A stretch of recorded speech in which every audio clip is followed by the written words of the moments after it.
जंगल के बीच एक शांत चमकता हुआ तालाब था। सुबह की पहली किरण जब पानी पर पड़ती तो ऐसा लगता जैसे तालाब सोने की चादर ओढ़े खड़ा हो।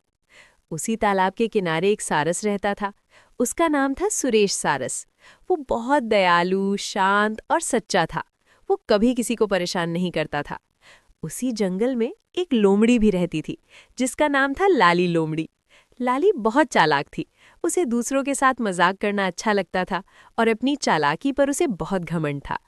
एक दिन लाली ने तालाब के पास खड़े सारस को देखा और मन ही मन सोचा, क्यों ना आज इसके साथ थोड़ा मजाक किया जाए। वो मीठी आवाज में बोली, अरे मित्र सारस, आप तो बहुत अच्छे हैं। क्या आप कल मेरे घर भोजन पर आएंगे? सारस खुश हो गया। उसने कभी नहीं सोचा था कि लोमड़ी उसे भोजन पर बुलाएगी। अगले दिन सारस समय पर लोमड़ी के घर पहुंचा। लोमड़ी ने खीर बनाई थी। खीर की खुशबू चारों ओर फैल रही थी, लेकिन लोमड़ी ने खीर एक चपटी थाली में परोस दी। लोमड़ी तो मजे मजे से खीर चाटने लगी, लेकिन बेचारा सारस अपनी लंबी चोंच से खीर नहीं खा पा रहा था। उसने कई बार कोशिश की, लेकिन वो असफल रहा। लोमड़ी उसे देखकर मन ही मन हंस रही थी।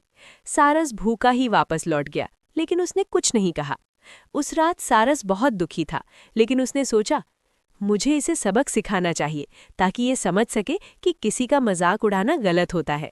कुछ दिन बाद सारस ने लोमड़ी को अपने घर बुलाया। लोमड़ी खुशी खुशी आई। उसे लगा आज फिर स्वादिष्ट खाना मिलेगा।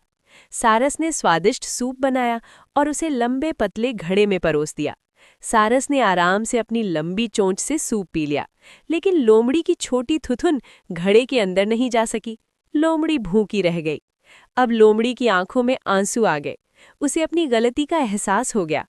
वो धीरे से बोली, मित्र सारस, मुझे माफ कर दो। मैंने तुम्हारे साथ बहुत बुरा किया था। आज मुझे समझ आया कि किसी का मजाक उड़ाना कितना गलत होता है।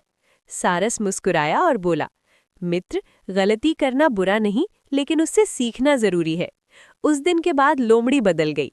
अब वो सबके साथ प्यार से रहने लगी और दोनों की दोस्ती पूरे जंगल में मिसाल बन गई। जब भी सूरज उगता तो तालाब के किनारे सारस और लोमड़ी साथ साथ घूमते दिखाई देते। सीख, हमें कभी भी किसी का मजाक नहीं उड़ाना चाहिए।